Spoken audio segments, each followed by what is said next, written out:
ప్రతిధ్వనికి స్వాగతం. వర్షాలు రావటం లేదని ఎదురు చూసినంతసేపు లేదు అయ్యో అని నిట్టూర్చడానికి. ఒక్క సాయంత్రం కేవలం 8 సెంటీమీటర్ల వర్షం ఎన్నో కాలనీలు బస్తీల్ని చుట్టేసింది. ప్రధాన నగరంలోనే కొన్ని చోట్ల చిక్కుకున్న వారిని పడవలతో బయటకు తీసుకురావాల్సి వచ్చింది. ఎక్కడి ట్రాఫిక్ అక్కడ స్తంభించింది. హైదరాబాద్ మహానగరం వర్షాకాలం కష్టాలని మరోసారి కళ్ళకు కట్టింది. ఒక్కరోజుకే ఇలా ఉంటే సీజన్ మొత్తం పరిస్థితి ఏంటి? విశ్వనగరంలో వర్షం పడితే చాలు ఈ వణుకుడు ఎందుకు? ఏళ్లుగా ఉన్న సమస్య. నీళ్లు ఎక్కడ ఆగుతాయో తెలుసు, ఎందుకు ఆగుతాయో తెలుసు, పరిష్కారం కోసం ఏం చేయాలో కూడా తెలుసు.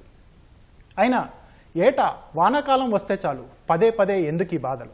ఇదే అంశంపై నేటి ప్రతిధ్వని. చర్చలో పాల్గొంటున్న ప్రముఖులు professor Gopal Naik, OU civil engineering విభాగం, డబ్ల్యూజీ ప్రసన్న కుమార్, ప్రముఖ పర్యావరణవేత్త, డి నరసింహారెడ్డి, పట్టణ వ్యవహారాల నిపుణుడు. ముందుగా గోపాల్ నాయక్ గారు, ఒక్క సాయంత్రం కేవలం 8 సెంటీమీటర్ల వర్షం, రోడ్లు, కాలనీలు, బస్తీలు మునిగిపోయాయి, ట్రాఫిక్ స్తంభించింది. హైదరాబాద్ వర్షాకాలం వస్తే ఇలాంటి కష్టాలను ఎందుకు చవిచూస్తుందండి? గోపాల్ నాయక్ గారు.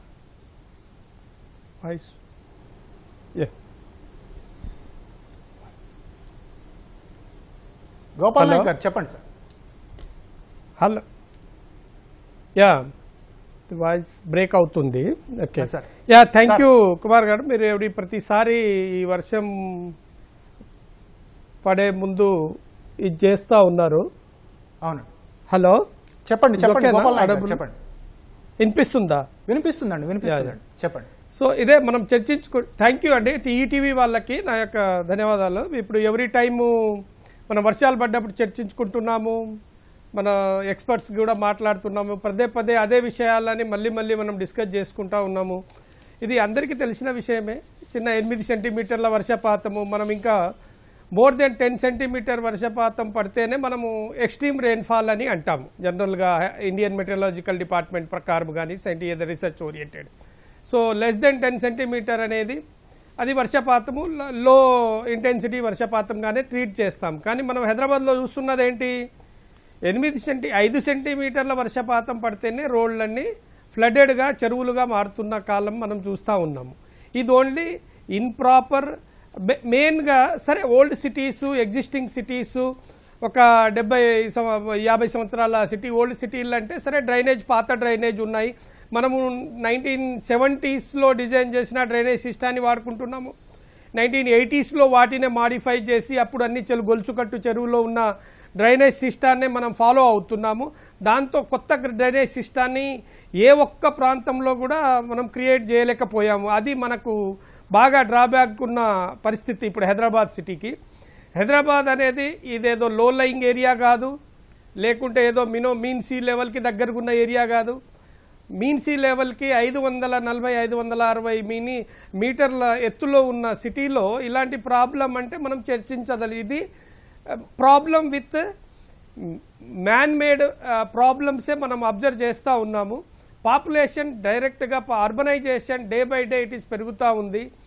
1908లో హైదరాబాద్ ఫస్ట్ ఎక్స్పీరియన్స్ మనకు వచ్చినప్పుడు, అప్పుడు ఒక 80 సెంటీమీటర్ల వర్షపాతం అప్పుడు కులిచినప్పుడు దాంట్లో ఒక 16 feets of water levels in మూసీలో ప్రవహించినప్పుడు ఒక 1500 మంది చనిపోవడము, ఒక 80,000 మంది నిరాశ్రితులు. అప్పుడు జనాభా ఎంత? 5 లక్షల జనాభా, లెస్ దెన్ 5 lakhs. బట్ ఇప్పుడు 1,20,00,000 పైన ఉన్న జనాభా, అప్పుడు 50 స్క్వేర్ కిలోమీటర్లో ఉన్న హైదరాబాద్ ప్రాంతము ఇప్పుడు 1,200 స్క్వేర్ కిలోమీటర్లు ప్రాకిన ప్రాంతము. ఇప్పుడు వితౌట్ ప్లానింగ్ ఎట్లా మనం డ్రైనేజ్ అంటే రోడ్ ఒక్కటే ప్లానింగ్ కాదు, రోడ్లు, ఫ్లైఓవర్లు కట్టడమే ఒక సొల్యూషన్ కాదు. మెట్రోపాలిటన్లో వాటర్ ఎక్కడ పోవాలి, ఎయిర్ పొల్యూషన్ ఎట్లా కంట్రోల్ చేయాలి, ఇవన్నీ ప్రతి మానవుడికి అవసరమైన విషయాలు. సో వితౌట్ హైటెక్ సిటీలో మనం మేజర్గా చూస్తున్న ప్రాబ్లం ఇప్పుడు ఎవ్రీడే న్యూస్ పేపర్లు ఏంటి? మైండ్ స్పేస్ జంక్షన్ కానీ, ఇన్ఆర్బిట్ మాల్ జంక్షన్స్ కానీ, సైబర్ టవర్స్ కానీ, ఇవన్నీ కొత్తగా అడ్వాన్స్డ్ టెక్నాలజీతో డెవలప్ అయిన ప్రాంతాలు. ఇక్కడ ఎందుకు అర్బన్ ఫ్లడింగ్ వస్తుంది? ప్రాపర్ డ్రైనేజ్ సిస్టమ్ డిజైన్ చేయకుండా ఫ్లైఓవర్స్ కట్టడము, ఫ్లైఓవర్ కింద మళ్ళీ సబ్వేలు కట్టడము, సబ్వేలలో ఉన్న నిలిచిపోయే నీళ్ళకి టెక్నాలజీ ఏం చేయాలి, పంపింగా లేకుంటే దాంట్లో కింద ఉన్న స్లోప్లో ఉన్న ఇంకో కుంటకి అక్కడ మల్కా చెరువు అని బయోడైవర్సిటీ పార్క్ కిందనే ఒక పెద్ద చెరువు ఉంటుంది. ఒకప్పుడు దుర్గం చెరువు, ఆ చెరువు గొలుసుకట్టులాగా ఉండేది. అది మొత్తం ఆక్యుపై చేసి బిల్డింగ్ కొత్త కొత్త కమర్షియల్ టవర్స్ వచ్చాయి. సో ఇది ఎవరిది వైఫల్యం అని చెప్తాం మనము? పాలకుల వైఫల్యమా లేకుంటే అఫీషియల్ వైఫల్యమా? ప్రతి ఒక్క మానవుడి వైఫల్యం అని నేను చెప్తాను. ఇప్పుడు అక్కడున్న లోకల్స్ ఎందుకు క్వశ్చన్ చేయట్లేదు? పాపం ఒక మనమందరూ నరసింహారెడ్డి సార్ కానీ లేకుంటే ప్రసన్న కుమార్ కానీ లుబ్నా సరస్వత్ గారు ప్రతి ఒక్క చెరువులో ఆమె డైలీ ఏదో ఒక విషయంలో మాట్లాడుతూనే ఉంటుంది. అయినా ప్రతి లెటర్స్ కూడా ఆమె హై లెవెల్ వరకు రాస్తూ ఉంటారు. సో అయినా స్పందించకపోవడానికి కారణం ఏంటి? ఇదేమన్నా నెగ్లిజెన్షియా ఏదనేది చాలా సీరియస్గా థింక్ చేయాల్సిన విషయం కుమార్ గారు ఇది. సో ఇప్పుడు మనం డ్రైనేజ్ సొల్యూషన్ ఫస్ట్ ఇప్పుడు ఎందుకు ఇలా ఉంది ఏందనేది కాదు, ఇప్పుడు ఆ పాలకులు కానీ ప్రతి ఒక్క పౌరుడు కానీ ఆలోచించాల్సిన అవసరం ఏంటి? What is the solution? We need to take immediate solution ఏంటి, లాంగ్ రన్ సొల్యూషన్ ఏంటి? Either we can create radial nalas to drain the water towards the Musi రివర్స్కి డ్రైన్ చేయాలా, లేకుంటే ఎక్కడ పడితే అక్కడ వాటర్ పంపింగ్ సిస్టాన్ని పెట్టి కొత్త టెక్నాలజీ పంపింగ్, కొన్ని అడ్వాన్స్డ్ కంట్రీస్లో పంపింగ్ సిస్టాన్ని కూడా వాడుతూ ఉన్నారు. సింగపూర్ ఉంది, it is level of mean sea level అండి. ఎంత వర్షం పాతం పడ్డా ఒక చుక్క నీరు కూడా మనం రోడ్ల మీద కనిపించవు. డెన్మార్క్లో ఉన్నాయి కొన్ని, ఆస్ట్రేలియా, న్యూయార్క్ సిటీ, కొన్ని అడ్వాన్స్ సిటీలో చాలా అడ్వాన్స్ టెక్నాలజీ తోటి ఎప్పుడప్పుడు డ్రైన్ సిస్టాన్ని. మెయిన్గా మనకు ప్రాబ్లం ఏంటంటే ఈ రోడ్లు వితౌట్ డ్రైనేజ్ రోడ్ కన్స్ట్రక్షన్ చేయడమే దీనికి ఒక పెద్ద ప్రాబ్లం మనకు. డ్రైనేజ్ రోడ్ వేసేటప్పుడు డ్రైనేజ్ని ఒక స్పేస్ అలకేట్ చేయాలి, ఫుట్పాత్లు అలకేట్ చేయాలి, ఫుట్పాత్ల కింద డ్రైన్ సిస్టాన్ని క్రియేట్ చేయాలి. ఆ డ్రైన్ సిస్టమ్ పర్వియస్గా ఉండాలి, మొత్తం ఇంపర్వియస్తో నిండిపోయాయి. సో వీటి యొక్క ప్రాబ్లమే ఇవాళ మనం ఫేస్ చేస్తూ ఉన్నాము. డే బై డే ఇంకా రాబోయే కాలాలలో చాలా ఈ climatic change, global warming impact వల్ల మనకు 6-7 సెంటీమీటర్ల రెయిన్ఫాల్. ఇవాళ నిన్న ఒకటి మ్యాక్సిమంగా ఎక్కడో అవుట్స్కట్లో 12 సెంటీమీటర్, 12.9 సెంటీమీటర్ అన్నారు. మిగతా సిటీ మొత్తంలో కొలిస్తే 10 సెంటీమీటర్ కంటే తక్కువ ఆపరేజ్గా అబౌవ్ యావరేజ్ ఆర్ ఎక్స్ట్రీమ్కి దగ్గరగా ఉన్న రెయిన్ఫాల్ ఈవెంట్. సో అవి ఈ ఆల్రెడీ క్లియర్ స్లోప్స్ ఉన్నా కూడా ఇవి ఎందుకు నిలుస్తున్నాయి, దాని మీద ఎక్కడెక్కడ అనేది గవర్నమెంట్లో ఉంది. SNDP created by the previous government, that is also working on that. Hydro also is working on that. Metro Water Works కూడా అందులో పనిచేస్తుంది, HMDA కూడా పనిచేస్తుంది, GHMC కూడా పనిచేస్తుంది. కానీ పని అవుట్పుట్గా రిజల్ట్ రావట్లేదు. ఎక్కడ సొల్యూషన్ ఎక్కడుంది అనేది మనం ఆ ప్రాబ్లంలోనే సొల్యూషన్ని వెతుక్కోవాలి. ఆ problem why the government is not involving experts? Advise ఇవ్వగలుగుతాం, ప్రొఫెసర్స్ ఉన్నారు, సైంటిస్ట్ ఉన్నారు, కొన్ని NGOs ఉన్నారు, వాళ్లకు ప్రతి ప్రాబ్లం లాస్ట్ 50-60 సంవత్సరాల నుంచి ఎక్స్పీరియన్స్ ఉన్న వాళ్ళు.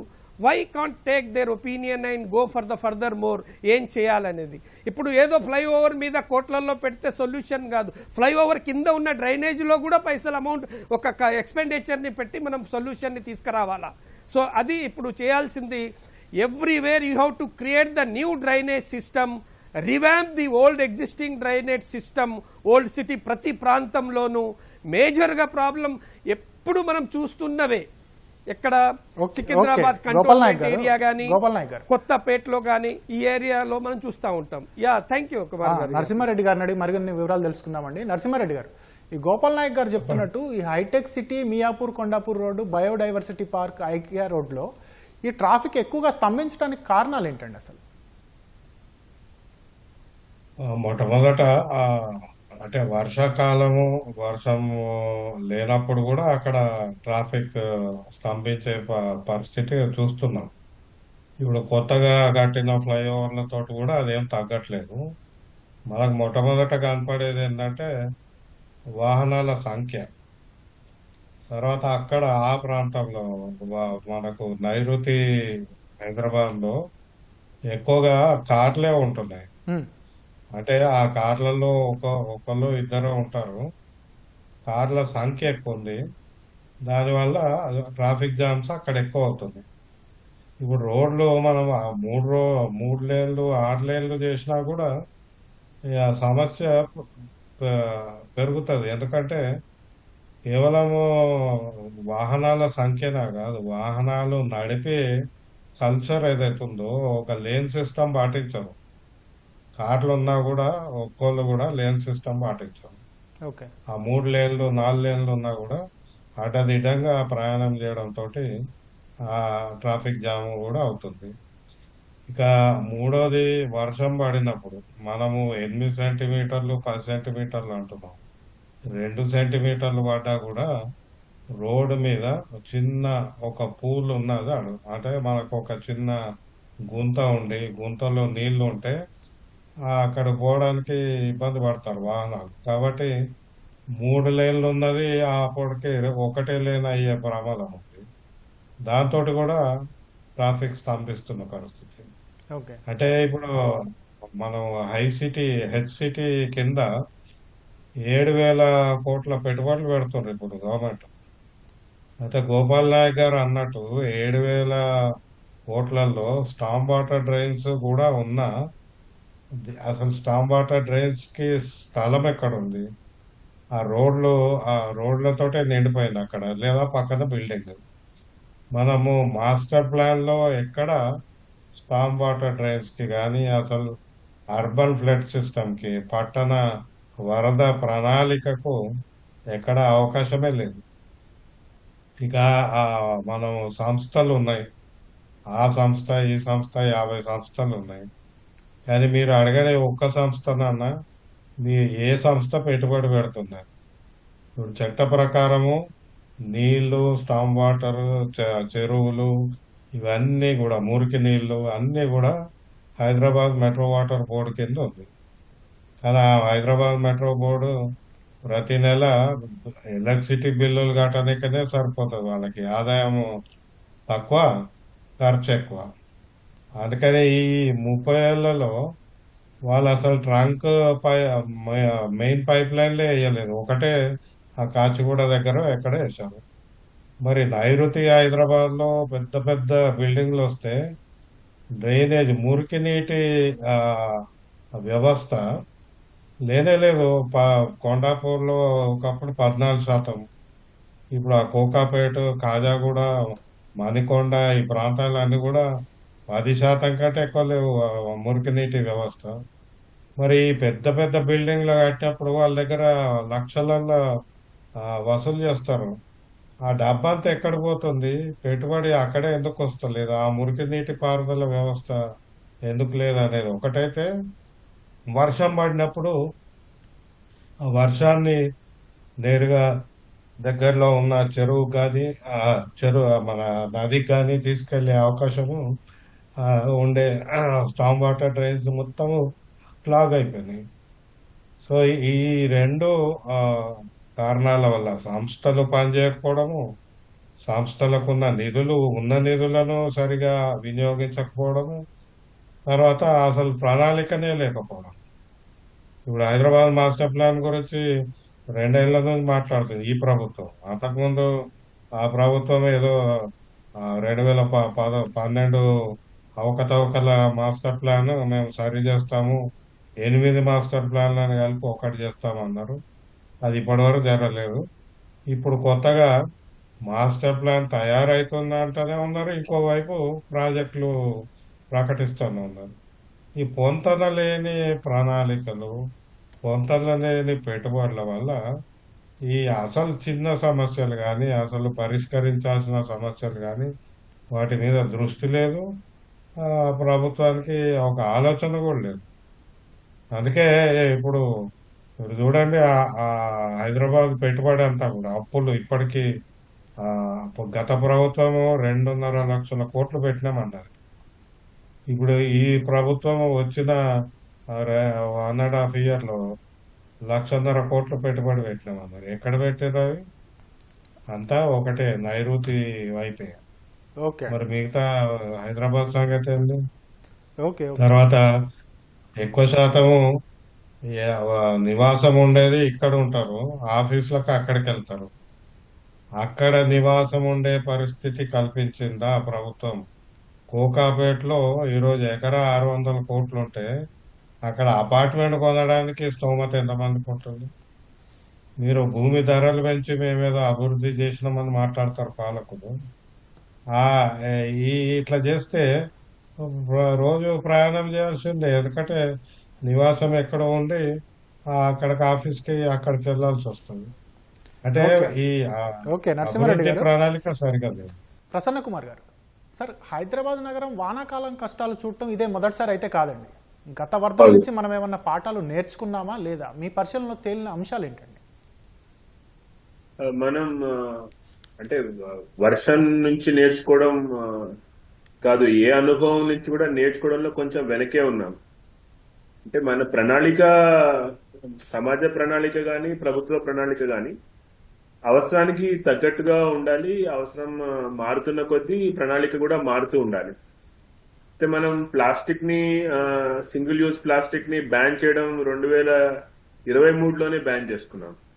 కానీ ఇబ్బడి ముబ్బడిగా ప్లాస్టిక్ వాడకంలోనే ఉంది.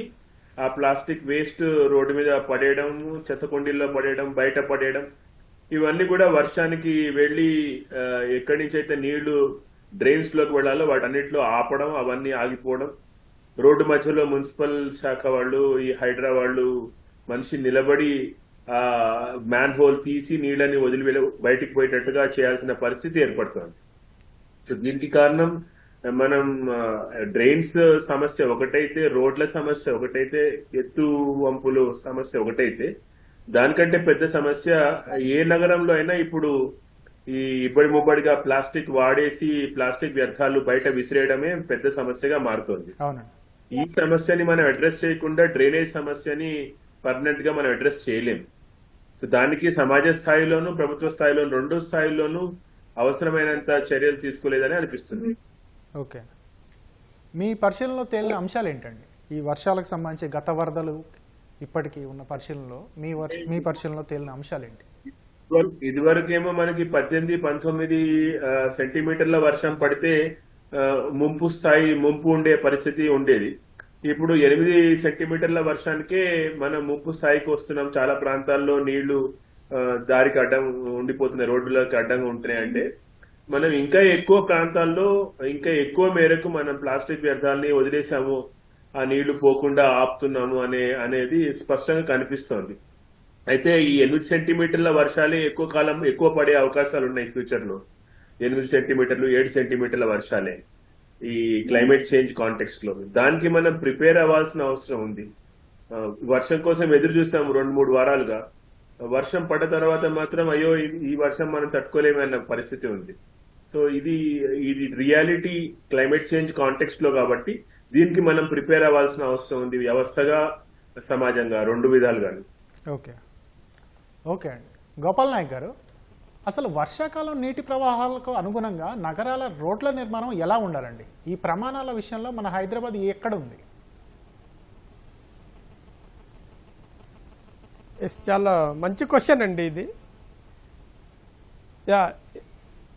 ఇది చాలా మంచి క్వశ్చన్. రోడ్ల నిర్మాణం ఎట్లా ఉండాలి ఏంటి, మెట్రోపాలిటన్ సిటీస్ అనేది అడ్వాన్స్ సిటీస్ చాలా మనకు నేర్పిస్తూ ఉన్నాయి. మనం ఏం కొత్త సిస్టంలో, ఇప్పుడు పాత సిస్టంలో లేము. We're also, India is also developing country, developed also technology we're adapting on par with the other developed countries. రోడ్ల నిర్మాణాలు ఎలా ఉండాలి?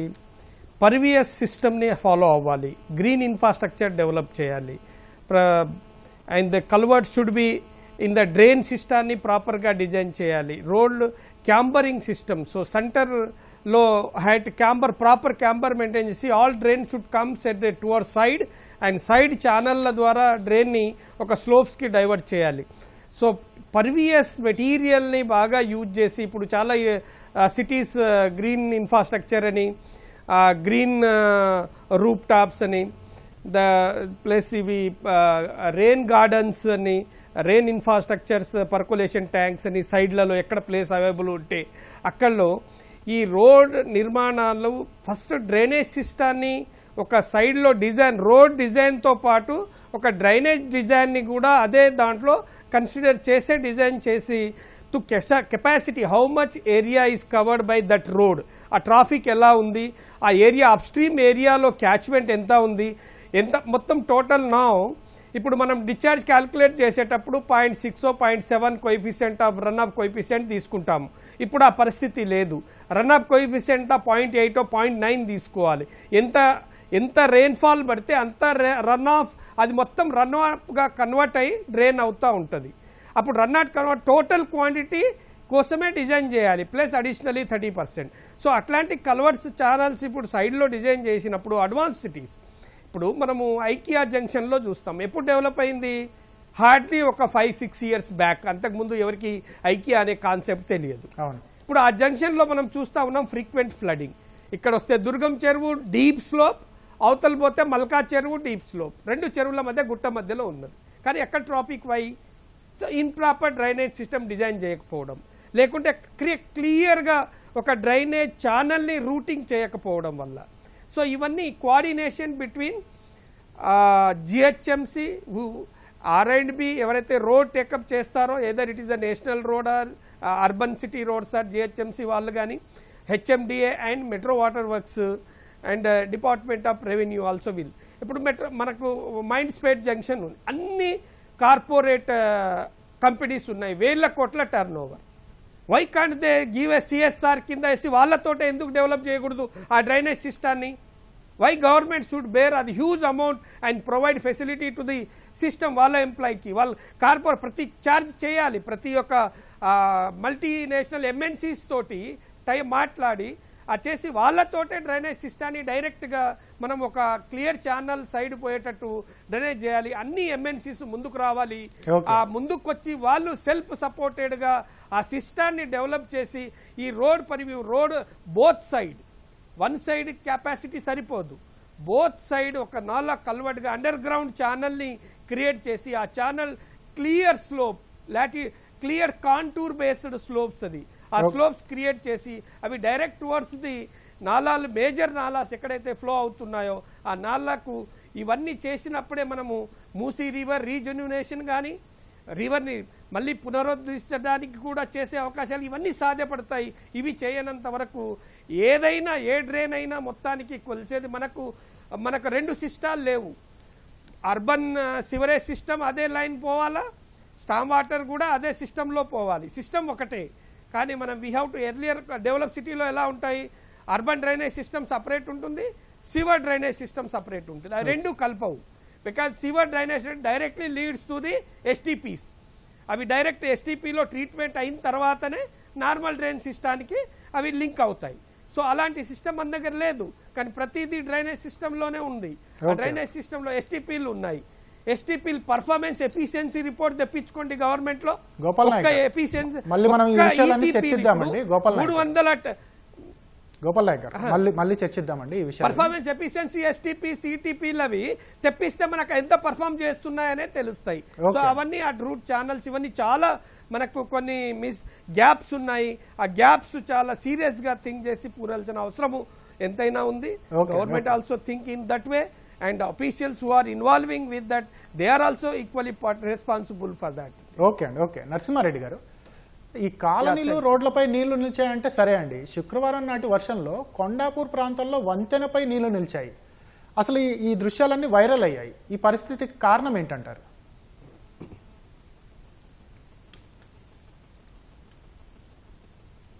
నరసింహారెడ్డి గారు, రోడ్డు మీద నిలిచిన కారణమే, ఫ్లైఓవర్ మీద నిలిచిన కారణం ఒకటే. ఎందుకంటే ఇప్పుడు గోపాల్ నాయక్ గారు సివిల్ ఇంజనీర్. రోడ్ కన్స్ట్రక్షన్ లో సివిల్ ఇంజనీర్ల పాత్ర ఎక్కడన్నా తీసుకొస్తుందా ప్రభుత్వం? ఇప్పుడు వారందరూ ఇప్పుడు ఇండియన్ రోడ్ కాంగ్రెస్ ప్రమాణాలు ఉన్నాయి. అయితే మనం వాటిని పట్టణాలలో అమలు చేయట్లేదు. ఇప్పుడు ఆ రోడ్ కోఎఫిషియంట్, డ్రైనేజ్ కోఎఫిషియంట్ చెప్పారు కదా, అవునండి. కానీ ఇక్కడ స్పాయిలర్ ఏంటంటే, అంటే దీన్ని ఈ ప్రమాణాలను నిర్వీర్యం చేస్తున్న పరిస్థితి ఏంటంటే, రోడ్ పక్కన ఉండే ప్రతి బిల్డింగ్ లో ఉండే నీళ్లు కూడా ఈ రోడ్ మీదకే వస్తాయి. మీరు ఆ ప్రతి ఏ సివిల్ ఇంజనీర్ని అడిగారు, వాళ్ళు ఎట్లా డిజైన్ చేస్తారంటే, ఆ బిల్డింగ్ మీద, బిల్డింగ్ కాంపౌండ్ లో పడ్డ నీళ్ళన్నీ కూడా రోడ్ మీదకి వస్తాయి. అంటే రోడ్డుని ఒక కెనాల్ గా మార్చే పట్టణ అభివృద్ధి మనం చూస్తున్నాం. ఇక కొండాపూర్ ఫ్లైఓవర్ లో అన్ని నీళ్లు రావడం అంటే అది ఆశ్చర్యమే. అవును. ఎందుకంటే ఆ ఫ్లైఓవర్ కట్టే సమయంలో మరి నీళ్లు డ్రైన్ కావడానికి ఆస్కారం ఇవ్వలేదనేది ఆ ఫోటోల నుంచి అర్థమవుతుంది. బహుశా మళ్ళీ ఇంకా వివరంగా దర్యాప్తు చేస్తే అసలు ఎక్కడ పరిస్థితి అనేది తెలుస్తుంది. కానీ ఇక్కడ ఇదే ఫ్లైఓవర్ కాదు, ఇప్పుడు అక్కడ ఇప్పుడు ఐక్య దగ్గర టనల్లో నీళ్లు ఉండడానికి ఎక్కడైతే లో లయింగ్ రోడ్ ఉందో అక్కడ నీళ్లు ఉండడానికి కారణం అక్కడ డ్రైనేజే లేదు, నీళ్ళు అక్కడే ఉంటాయి. మనం ఇప్పుడు ఉప్పల్ దగ్గర మెట్రో కింద చూస్తాము. తర్వాత రోడ్ డివైడర్ కడతారు, అదొక కోట గోడ లెక్క కడతారు. ఈ నీళ్లు ఇటు నుంచి అటు పోకుండా చేస్తారు. దాంతో మనం పంజగుట్ట దగ్గర చూడొచ్చు, పైనుంచి వచ్చే నీళ్ళన్నీ జూబ్లీ హిల్స్ నుంచి వచ్చే నీళ్ళన్నీ పంజగుట్ట దగ్గర ఎక్కడ ఆగుతాయి? ఆ గోడ లెక్క కట్టిన దగ్గర. అంటే సివిల్ ఇంజనీరింగ్ కానీ ఫ్లడ్ ఇంజనీరింగ్ కానీ ఇప్పటి వరకు మనకు తెలిసిన శాస్త్రాలు ఏవి కూడా అమలు కావట్లేదు. ఓకే. ఎందుకు అమలు కావట్లేదు అంటే ఇది కాంట్రాక్టర్ల రాజ్యం అయిపోయింది. వాళ్ళ ప్రణాళిక ఇచ్చేది కాంట్రాక్టరే, దాన్ని అప్రూవ్ చేసేది, దాన్ని అమలు చేసేది కాంట్రాక్టరే. ఓకే. ఇక వాళ్ళకు వచ్చే ఎకనామిక్స్ బట్టి డబ్బులు బట్టి వాళ్ళు ఖర్చు పెట్టి ఏదో కడుతున్నారు. ఓకే అండి. ఓకే. దానివల్ల రోడ్డు ప్రమాణాలు లేవు, దానివల్ల వరదలు వస్తున్న పరిస్థితి చూస్తున్నాం. ఓకే అండి. ఓకే. ప్రసన్న కుమార్ గారు, ఈ ప్రకృతిపరమైన కారణాలు, మానవ తప్పిదాలు, ఈ రెండింటి కోణంలో చూస్తే హైదరాబాద్ వానాకాలం కష్టాలకు ఏ పరిస్థితులు కారణం అవుతున్నాయండి ఎక్కువగా? 80% మేరకు మానవ వైఫల్యమే అనిపిస్తుందండి.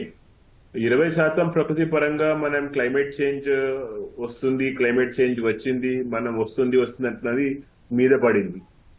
అయితే మానవ తప్పిదాలు, డిజైనింగ్ ఆఫ్ ది రోడ్స్ కానీ, ఆ డిజైన్, ఆ వంతెనలు అవన్నీ, వాటి డ్రైనేజ్ కానీ, ఇంత పెద్ద ఎత్తున పడుతుంది వర్షం అని తెలిసినప్పుడు ఆ డ్రైనేజ్ సిస్టమ్ ని మార్చుకోవడం కానీ మనం టెక్నికల్ గా అప్గ్రేడ్ చేసుకోవాల్సిన అవసరం ఉండింది. అది మనం చేసుకోలేదు. దాంతో అంటే ఫ్లడ్ వచ్చినప్పుడు మునిగిన తర్వాతనే మనం ఈ మేరకు మునుగుతుంది అనే విషయం మనకు తెలుస్తోంది. ఆ పరిస్థితికి వచ్చింది.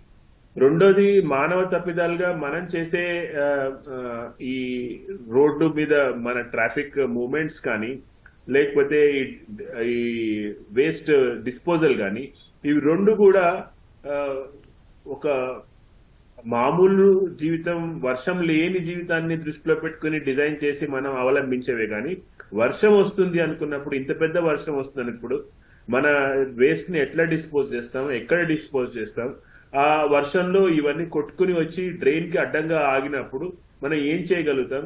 అట్లాంటి ప్రణాళిక లేదు. అంటే కమ్యూనిటీ పార్టిసిపేషన్ చాలా పెద్ద ఎత్తున అవసరం. దీనికి కమ్యూనిటీ పార్టిసిపేషన్ లేదు, కమ్యూనిటీ పార్టిసిపేషన్ కోసం ఒక ప్రయత్నం కూడా లేదు. సో ఓన్లీ మనం రియాక్టివ్ గా ఉన్నాం కానీ ప్రొయాక్టివ్ గా లేము, అది స్పష్టంగా తెలుస్తోంది. అయితే ఇంకా ముందు ఇది మొదటి వర్షమే ఇట్లాంటి పెద్ద వర్షాలు ఇంకా వస్తాయి. ప్రతిసారి వచ్చిన వర్షం ఆ ఎక్స్పీరియన్స్ ని తీసుకునే పని చేస్తున్నాం. కానీ దాన్ని ఫ్యూచర్ ని ప్రొజెక్ట్ చేసి ఫ్యూచర్ లో ఇట్లాంటిది మళ్ళీ రిపీట్ అయినప్పుడు మనం ఏం చేస్తాము అనేది మన ప్రయత్నంలో కానీ, మన ప్రభుత్వం ప్రజల మధ్యలో ఉండే సహకారంలో కానీ కనిపించట్లేదు. We require a community monitoring system. ఇద్దరు కమ్యూనిటీలో ఉండేవాళ్ళు ఈ ప్రాంతంలో ఏ మేరకు మునిగే అవకాశం ఉంది, ఫ్లడ్ కాంటెక్స్ట్ లో ఇంత వర్షం పడ్డప్పుడు ఏ స్థాయికి వెళ్తుంది అనేది, క్లైమేట్ చేంజ్ కాంటెక్స్ట్ లో క్లైమేట్ రెసిలియంట్ ఇన్ఫ్రాస్ట్రక్చర్ బిల్డ్ చేయాలి, క్లైమేట్ రెసిలియంట్ పబ్లిక్ ఇన్ఫ్రాస్ట్రక్చర్ అంటే కమ్యూనిటీ ఇన్ఫ్రాస్ట్రక్చర్ కూడా డెవలప్ చేయాలి. ఇలాంటి పరిస్థితి వచ్చినప్పుడు ప్రజలు ఎలా తట్టుకోవాలి అనేది ప్రజలకు కూడా సంసిద్ధుల్ని చేయాల్సిన అవసరం ఉంది. అట్లాగే వాళ్ళ భాగస్వామ్యంతో నిర్ణయాలు తీసుకోవడం, వాళ్ళ భాగస్వామ్యంలో ఈ టెక్నికల్ ఆస్పెక్ట్స్ లో కూడా మనం పనిచేసేటప్పుడు వాళ్ళని ఇన్వాల్వ్ చేయాలి. అప్పుడు ఏమవుతుందంటే కొన్ని మనకి టెక్నికల్ గా తట్టనివి కూడా అక్కడ సమాజం ఫేస్ చేస్తున్న ఈ విషయాలు టెక్నికల్ ఎక్స్పర్ట్స్ దృష్టికి వచ్చినప్పుడు అరే ఈ ఆస్పెక్ట్ ని నేను కన్సిడర్ చేయలేదు అనే మాట వాళ్ళకి దృష్టిలోకి వచ్చి వాళ్ళు దాన్ని కూడా దృష్టిలో పెట్టుకుని ఫ్యూచర్ ప్లానింగ్ చేయగలుగుతారు. కానీ మన వ్యవస్థ ఒక స్థాయిలో ఉన్న వాళ్ళు టెక్నికల్ అండ్ బ్యూరోక్రాటిక్ లెవెల్లో కూడా ఈ కోఆర్డినేషన్ చాలా సార్లు మనం లోపం చూస్తూ ఉంటాం. పాపం ఫీల్డ్ లెవెల్లో ఆ డ్రైన్ ని లోంచి ఎట్లయినా సరే డ్రైన్ చేసి ఆ నీళ్ళని బయటికి తీసేసి ఎట్లయినా ట్రాఫిక్ ని అక్కడ మూవ్మెంట్ చేయించాలనే ప్రయత్నమే ఉంటుంది. కానీ దీన్ని శాశ్వత పరిష్కారం వైపుగా ప్రయత్నం కనిపించదు. దానికి కారణం ఏంటంటే ఎప్పుడు రియాక్టివ్ గానే ఉంటున్నాం మనం. ఏదైనా సమస్య వచ్చినప్పుడు ఇక్కడ కొండాపూర్ ప్రాంతంలో వచ్చింది కాబట్టి కొండాపూర్ ప్రాంతంలో, లేకపోతే కోకాపేటలో వచ్చింది కాబట్టి కోకాపేట ప్రాంతంలో, ఏ ప్రాంతంలో అయినా సరే క్లైమేట్ రెసిలియంట్ ఇన్ఫ్రాస్ట్రక్చర్ ఈ మార్పుల్ని, వాతావరణంలో మార్పుల్ని, శీతోష్ణ స్థితిలో మార్పుల్ని దృష్టిలో పెట్టుకుని మనం తయారు చేయాల్సిన అవసరం ఉంటుంది. ఈ రెసిలియంట్ ఇన్ఫ్రాస్ట్రక్చర్ మనం బిల్డ్ చేసుకోవాలండి. ఓకే.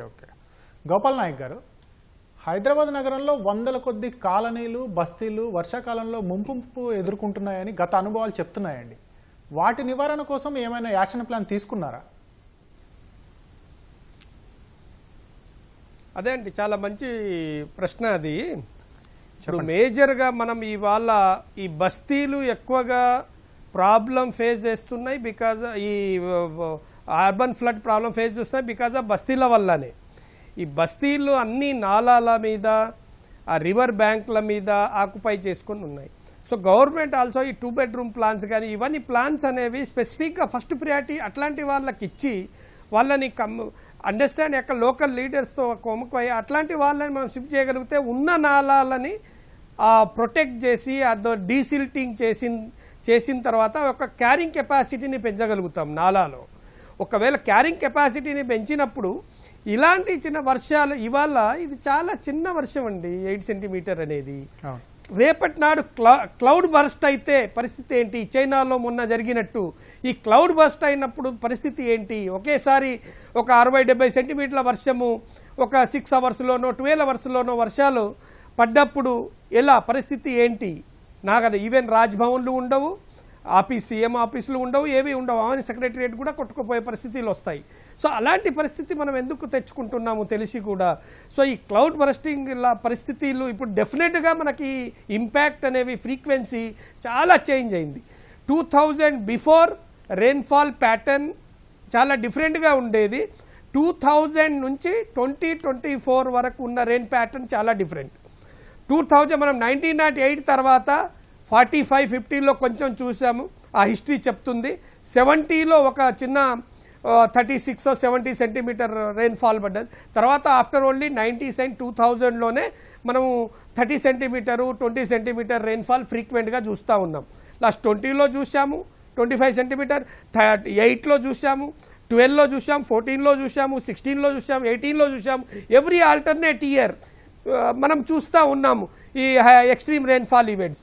అవే ఈవెంట్స్ ఇదే క్లైమేట్ వేరియేషన్ వల్ల కానీ, ఈ హీట్ ఎక్కడం వల్ల కానీ ఇట్లాంటివి జరిగితే రేపటి నాడు సడన్గా మనకు ఈ క్రౌడ్ బస్టింగ్ యాక్టివిటీస్ గాన మన దగ్గర ఉంటే మన పరిస్థితి ఏంటి? ఇలాంటి నగరాలు బెంగళూరు కానీ, చెన్నై కానీ, హైదరాబాద్ కానీ, అహ్మదాబాద్ కానీ, వడోదర కానీ, ఇట్లాంటి కలకత్తా కానీ ఇట్లాంటి మెట్రోపాలిటన్ సిటీస్ పరిస్థితులు ఏంటి అసలు ఎలా మనం ఊహించలేం. సో ఫస్ట్ ఈ మొదటగా గవర్నమెంట్ కావచ్చు ఆర్ ఎన్జిఓస్ ఎవరైనా ఉండని ఫస్ట్ ఈ నాలాల మీద ఆక్యుపై చేసిన బస్తీలని క్లియర్ కట్గా మనకి ఎంత నాలా సైజ్ కావాలి, మనకు వచ్చే ఒక 50 సంవత్సరాలు ఒక 100 సంవత్సరాల టైం పీరియడ్ తీసుకొని ఫ్లో అనాలిసిస్ క్యాల్కులేట్ చేసి ఆ డేటా తోటి మనం చేసినట్లయితే ఇప్పుడు మూసీలో ఉంది మనం ఎంత 1908 అప్పుడు ఒక 6 లక్షల 7-9 లక్షల క్యూసెక్స్ల ఫ్లో వచ్చింది మూసీలో. ఆ తర్వాత 6 లక్షలు ఎప్పుడు దాటలేదు. సో రెయిన్ఫాల్ 80 సెంటీమీటర్ ఎప్పుడు దాటలేదు. కాబట్టి ఒకవేళ అదే 9 ఇప్పుడు 2-3 లక్షల క్యూసెక్లు ప్రవహించే నది కెపాసిటీలోనే మనం వరదలు చూస్తూ ఉంటే రేపటి నాడు 80 సెంటీమీటర్లు 100 సెంటీమీటర్ల రెయిన్ఫాల్ వచ్చినప్పుడు ఒక 10 లక్షల క్యూసెక్ల వాటర్ పైనుంచి వచ్చినప్పుడు క్యాచ్మెంట్ అంతా అప్పుడేంటి హిమాయత్ పైన ఉన్న క్యాచ్మెంట్ అంతా పరివియస్సే, అంతా అగ్రికల్చర్ ల్యాండ్ ఉండేవి ఆ రోజుల్లో, లాస్ట్ 2-3 డికేస్ ముందు. ఇప్పుడు అవన్నీ ఒక 50 కిలోమీటర్ల రేడియస్లో కూడా అంతా పేవ్డ్ సర్ఫేస్ అయిపోయినాయి, అంతా కన్స్ట్రక్షన్ యాక్టివిటీస్ వచ్చాయి. ఎక్కడ కూడా వాటర్ ఇంకే పరిస్థితి లేదు, వాటర్ ఫ్లో ఉండాలి. బ్లూ ఇన్ఫ్రాస్ట్రక్చర్ లేదు, గ్రీన్ ఇన్ఫ్రాస్ట్రక్చర్ లేదు, రెయిన్ ఇన్ఫ్రాస్ట్రక్చర్ లేదు, పర్కులేషన్ ట్యాంక్స్ లేవు, ఉన్న చెరువులు పోయాయి. సో వీటిని సస్టైన్ చేసే కెపాసిటీ, సస్టైన్ చేసే టెక్నాలజీ పైన ఎక్కడ లేదు. కాబట్టి ఇవి ఎంకరేజ్ చేయాలి. ఈ క్యారింగ్ కెపాసిటీని కంపల్సరీ పెంచాలి. ఇంకోటి మనకు లాస్ట్ గవర్నమెంట్ ఏం చేశారు, చాలా మంచి ఉద్దేశంతో strategic nala development project corporation ఒకటి ఎస్టాబ్లిష్ చేశారు. ఓకే, అది దానిలో కొన్ని కల్వర్ట్ బాటల్ నెక్స్ తీసేశారు వాళ్ళు, చిన్న బాటల్ నెక్స్ ఉన్నవి తీశారు, చిన్నవి ఉన్నాయి. కానీ అలా పని కాదు, హైడ్రా లాగా పనిచేయాలి. హైడ్రా ఇప్పుడు ఉన్నారు సరే, ఇప్పుడు ఉన్న ఎఫెక్ట్ ఇంకా ఒక 50%, 10%, 30% వాళ్ళు చేయగలుగుతున్నారు. ఈ ఎస్ఎన్డిపిని కూడా హైడ్రా కిందకి ఎందుకు తీసుకురాకూడదు? అది కూడా ఒక వాటర్ ట్యాంక్ రిలేటెడ్ యాక్టివే కదా, ఒక నాలా ఆక్యుపై అక్కడే కదా. సో నా సజెషన్ ప్రకారము, as per my intellectual suggestion, SNDP అనేది strategic nala development corporation should work under HYDRAA only. ఇండివిజువల్గా వాళ్ళు చేయలేరు, ఇండివిజువల్గా దానికి పవర్స్ లేవు, ఇండివిజువల్గా అది డిసిషన్ తీసుకోలేదు. కాబట్టి it has to work from GHMC ఇంజనీరో, లేకుంటే అక్కడ జిహెచ్ఎంసీ అన్నప్పుడు వాళ్ళకి రొటీన్ ప్రొసీజర్ ఉంటాయి. కాబట్టి రొటీన్ ప్రొసీజర్లతో నాలా డెవలప్మెంట్ పనులు జరగవు. దానికి ఒక ప్రముఖమైన అధికారాలు కావాలి, ఒక డైరెక్షన్స్ కావాలి, ఒక డైరెక్ట్ స్ట్రేట్ హెడెడ్ బై ఒక chief minister, headed by the chief secretary అనే ఒక బాడీతో పనిచేయాలి. అప్పుడే ఇట్లాంటి నాలాలు బాటల్ నెక్ తీయగలుగుతాము, నాలా పూడికతీత పనులు చేయగలుగుతాం. ఇప్పటి వరకు ఒక్క సింగిల్ నాలా కూడా పూడికే పని కాలేదు. ఎస్ఎన్డిపి ఫామ్ అయ్యి ఆల్మోస్ట్ 7-8 ఇయర్స్ అవుతుంది. ఒక సింగిల్ నాలా కూడా క్లియర్గా డీసిల్టింగ్ అనేది జరగలేదు. అది జరగాలి కదా, క్యారింగ్ కెపాసిటీ ఎక్కడ పెరుగుతుంది మనం అలాంటివి చేయకపోతే? ఇలాంటివన్నీ మనము మాన్యువల్గా తప్పిదాలు కొన్ని ఉన్నాయి, అవి ప్రొసీజర్లో చేయాల్సినవే, ఒక రోజుతో చేసేవి కాదు. ఎవ్రీ ఇయర్ డీసిల్టింగ్ అనేది, క్లియరింగ్ నాలా అనేది చేయాల్సిందే. నాలా చేయాలి, బాటల్ నెక్ తీయాలి. అండ్ ఈ ఎస్ఎన్డిపి లాంటి సంస్థలు చాలా పవర్ఫుల్గా పనిచేయాలి. అప్పుడే ఈ నాలాస్ అన్ని రివ్యాంప్ అవుతాయి. నాలాస్ అన్ని మళ్ళీ నెక్స్ట్ ఒక 2047కి ఇది పోవాలి మనం అంటే ఈ అప్పటి ప్లాన్ ఇప్పుడంతా జరగాలి. ఇప్పుడు జరిగితేనే మనం దాన్ని సస్టైన్ చేయగలుగుతాం. చాలా ప్రాబ్లమ్స్ లో ఇంకా రాను చాలా ప్రాబ్లమ్స్ మనము ఫేస్ చేయాల్సి వస్తుంది. కుమార్ గారు. ఓకే నరసింహారెడ్డి గారు, ఎక్కడా లేని రీతిలో హైదరాబాద్లో 55 కిలోమీటర్ల మేర మూసి ప్రవహిస్తుందండి. కానీ అదంతా చిక్కిపోయి ప్రవహిస్తుంది కనిపిస్తుంది. దాన్ని ఏమన్నా ఫ్రీ చేయగలిగితే ఈ ముంపు సమస్యకు పరిష్కారం లభిస్తుందంటారా? ముంపు సమస్య నది భాగంలో చాలా తక్కువ ఉంది. నది పైన అటు ఇటు ఒడ్డున ఉన్న బస్తీలలో ఉంది. కాబట్టి మొత్తం మూసీ నది పునరుజ్జీవన ప్రణాళిక ఏదైతే అంటున్నారో అది పూర్తిగా సమగ్రంగా చేస్తే అప్పుడు ఈ సమస్య కొద్దిగా పరిష్కారం అయ్యే అవకాశం ఉంది. రెండవది, మనం కొన్ని సూత్రాలు అవలంబించాలి. మొట్టమొదట లిమిట్స్ టు గ్రోత్ అంటారు. అంటే మనం అభివృద్ధికి కొన్ని పరిమితులు ఉంటాయి. ఇప్పుడు 8 సెంటీమీటర్లకు మనం గగ్గోలు పెడుతున్నాం, రేపు పొద్దున 16 సెంటీమీటర్లకు పడుతుండొచ్చు. పడితే దానికి తగ్గట్టు ప్రణాళిక చేయగలుగుతామా? చేయలేము కదా. అందుకని ఇప్పుడు రోడ్ ఉంది, రోడ్లో 100 వాహనాలు పడతాయి. ఇప్పుడు 2047 వరకు ఇంకా 1,00,000 వస్తాయి అంటే రోడ్ని వెడల్పు చేయలేం కదా. అంటే ఒక సమగ్ర ప్రణాళిక ఉండాలి. There are limits to growth అనేది అర్థం చేసుకోవడం ఒకటి, ఈ సమగ్ర ప్రణాళిక ఉండడం ఒకటి. చివరిగా 4 విషయాలు తగ్గిస్తే మనం పరిస్థితి మెరుగవుతుంది. ఒకటి అవినీతి తగ్గించడం మొట్టమొదట. రెండోది పారదర్శకత పెంచడం, పారదర్శకంగా ఏవీ లేవు మున్సిపల్ ప్రణాళికలు. మూడోది ఇందాక ప్రసన్న కుమార్ అన్న సంప్రదింపులు, ఏ ప్రాజెక్ట్స్ చేపట్టినా ఆ సంప్రదింపులతోటి చేస్తే బాగుంటుంది. నాలుగోది మనము ఒక సమగ్రంగా హైదరాబాద్ అభివృద్ధిని ప్రణాళిక తయారు చేసి అన్ని సంస్థలను సమన్వయం చేసే ఒక వ్యవస్థ రావాలి. ఆ వ్యవస్థ వచ్చినప్పుడే ఈ సమస్యలు తగ్గే అవకాశం ఉంటుంది. లేకుంటే ఈ ప్రజల మీదనే భారం పెట్టి ప్రజలు జనాభా పెరిగింది కాబట్టి ఈ సమస్య, వీళ్ళు చెత్త పడేస్తున్నారు కాబట్టి ఈ సమస్య అని ఇట్లా ప్రజల మీదకే సమస్యని నెట్టే అవకాశం పాలకులకు వస్తున్నది. దాన్ని తగ్గించాలంటే ఇందాక నేను చెప్పిన 3 విషయాలు పాటిస్తే బాగుంటుంది. ఓకే. ప్రసన్న కుమార్ గారు, ఒకప్పుడు హైదరాబాద్ మహానగరం అంటేనే చెరువులకు ప్రసిద్ధి అండి. కానీ నేడు వాటి పరిస్థితి చూస్తే చాలా దారుణంగా ఉంది. అసలు వాటికి ఎందుకు విముక్తి చేయలేకపోతున్నామండి? ఇల్లు కట్టుకోవడం, చెరువు అంత పెద్ద వర్షం లేదు కాబట్టి చెరువు ఎండిపోతుంది కాబట్టి ఎండిపోయిన ప్రాంతం అంతా మళ్ళీ వాడకానికి పనికొస్తుందని వాటిని వాడకంలోకి తెచ్చుకోవడం. ఇట్లా ప్రతి సంవత్సరం ఒక్కొక్క చెరువుని ఇక్కడ నీళ్లు లేవు, ఇక్కడ వర్షం లేదు, ఇక్కడికి నీళ్లు రావట్లేదు కాబట్టి దాన్ని మనం అక్కడ ఏదైనా కట్టడం చేయొచ్చు అనే ప్రయత్నంలో భాగంగా ఒక్క చెరువుని కబ్జా చేసుకుంటూ మింగేస్తూ వెళ్ళిన విషయమే మనకి కనిపిస్తుంది స్పష్టంగా. మనకి 150 వార్డ్స్ ఉండే హైదరాబాద్ లో వార్డ్ వైజ్ చెరువులు ఏమున్నాయి, ఆ వార్డ్ వైజ్ చెరువుల్ని ప్రొటెక్ట్ చేయడానికి ఆ చెరువులకి ఏమైనా కమిటీ సిస్టమ్ ఉందా, ఏదైనా ఒక వ్యవస్థ ఉందా అంటే అట్లాంటిది ఏమీ మనకి కనిపించదు, వార్డ్ వైజ్ కనిపించదు. నగరం మొత్తాన్ని హ్యాండిల్ చేసే కాంపిటెన్సీ లేనప్పుడు దాన్ని ఆ కాంపిటెన్సీ బిల్డ్ చేసుకోవాలంటే వార్డ్ సిస్టమ్ అనేది అందుకోసం పెట్టారు, డిసెంట్రలైజ్ సిస్టమ్. ఆ డిసెంట్రలైజ్ సిస్టమ్ లో డ్రైనేజ్ ఎట్లా ఉంది, వాటర్ సోర్సెస్ ఏంటి, ఎక్కడెక్కడి డెస్టినేషన్ పాయింట్స్ ఏంటి, వాటర్, ఈ మ్యాపింగ్ మనం జోన్ వారీగా నీటి ప్రవాహ మ్యాప్ మనం క్రియేట్ చేయాలి. ఆ మ్యాప్ క్రియేట్ చేసిన తర్వాత అసెస్మెంట్ చేయాలి. ఒకవేళ ఈ స్థాయిలో వర్షం పడితే ఎంత ఇంపాక్ట్ ఉంటుంది, ఈ స్థాయిలో వర్షం పడితే ఈ స్థాయిలో నీళ్ళు వస్తే ఎంత ఇంపాక్ట్ ఉంటుంది. ఇంకోటి, ఒక డ్రైన్ లోంచి ఇంకో డ్రైన్ లోకి లింక్ ఉంటుంది, ఒక వార్డ్ లోంచి ఇంకో వార్డ్ లోకి లింక్ ఉంటుంది. కాబట్టి మన దగ్గర పడ్డ వర్షం నీళ్లే కాకుండా పైన పడ్డ వర్షం నీళ్లు కూడా మన దగ్గరికి చేరుతాయి. ఈ రెండూ కలిసిన నీళ్లు మన కిందికి చేరుతాయి. ఇంతకుముందు అనుకున్న 2000 సంవత్సరంలో వచ్చిన ఫ్లడ్ 14 చెరువులు, గొలుసుకట్టు చెరువులు ఒకటి తెగుకుంటూ వచ్చి మనకి ఆల్మోస్ట్ హుస్సేన్ సాగర్ కూడా కూలిపోతుందేమో, తెగిపోతుందేమో అనే భయం కలిగింది.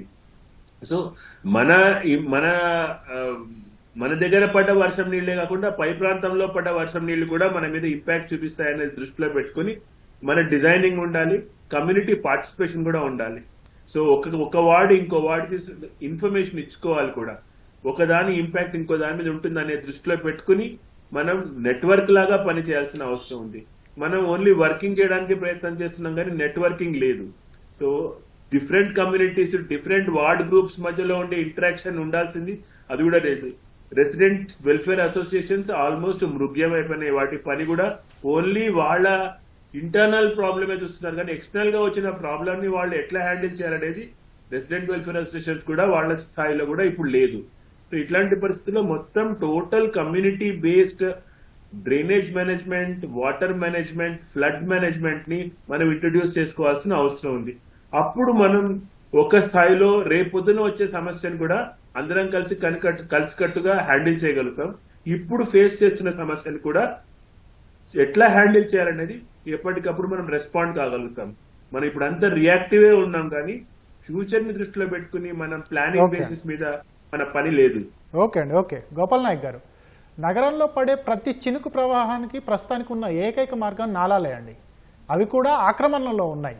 ఈ సహజ ప్రవాహాలకు కబ్జాల అడ్డుకట్టలు ఎలా తొలగించాలంటారు? సార్ కొంచెం బ్రీఫ్గా చెప్పండి, మనకు టైం ఎక్కువ లేదు. రావట్లేదు. గోపాల్ నాయక్ గారు. ఓకే. నరసింహారెడ్డి గారు, సార్ మీరు చెప్పండి సార్. నాలాల ద్వారానే వరద ప్రవాహం వెళ్తుంది, అవి కూడా కబ్జాలకు గురై ఉన్నాయి. వాటిని కబ్జాల నుంచి ఎలా విడిపించాలంటారు?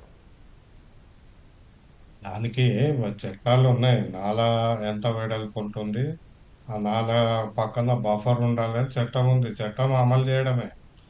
కాకపోతే ఆ ప్రభుత్వం మీద, హైడ్రా మీద, జిహెచ్ఎంసి మీద నమ్మకం ఎందుకు లేదంటే ఒక్కొక్క దగ్గర ఒక్కో విధంగా చట్టం అమలు చేస్తున్నారు కాబట్టి దాని మీద కోపం ఉంటుంది తప్పితే, ఒకవేళ ఒక బ్యాలెన్స్గా, న్యూట్రల్గా, పారదర్శకంగా చేస్తే ప్రజలే హర్షిస్తారు. పోయిన సంవత్సరం హైడ్రా పెట్టినప్పుడు ప్రజల స్పందన చాలా బాగుండేది. కానీ హైడ్రా క్రమంగా ఆ మద్దతుని కొనసాగించలేకపోయింది. ఎందుకంటే సెలెక్టివ్గా ఇక్కడో దగ్గర అక్కడో దగ్గర ఈ పొలిటికల్ ఒత్తిళ్లకు లోబడి ఆ అవినీతి అధికారుల వలన ఆ పూర్తి స్థాయిలో పనిచేయలేకపోతుంది. ఓకే అండి, ఓకే. నాలాలో వెడల్పు చేయడమే కాదు, మనము రోడ్డు మీదకి నీళ్లు రాకుండా నివారించడము కూడా ఓకే అండి, ముఖ్యమే. Okay, okay. పాలకుల వైఫల్యం, మానవ తప్పిదాల కారణంగానే హైదరాబాద్ ముంపు కష్టాలు ఎదుర్కొంటుందని నిపుణులు చెప్తున్నారు. నమస్కారం.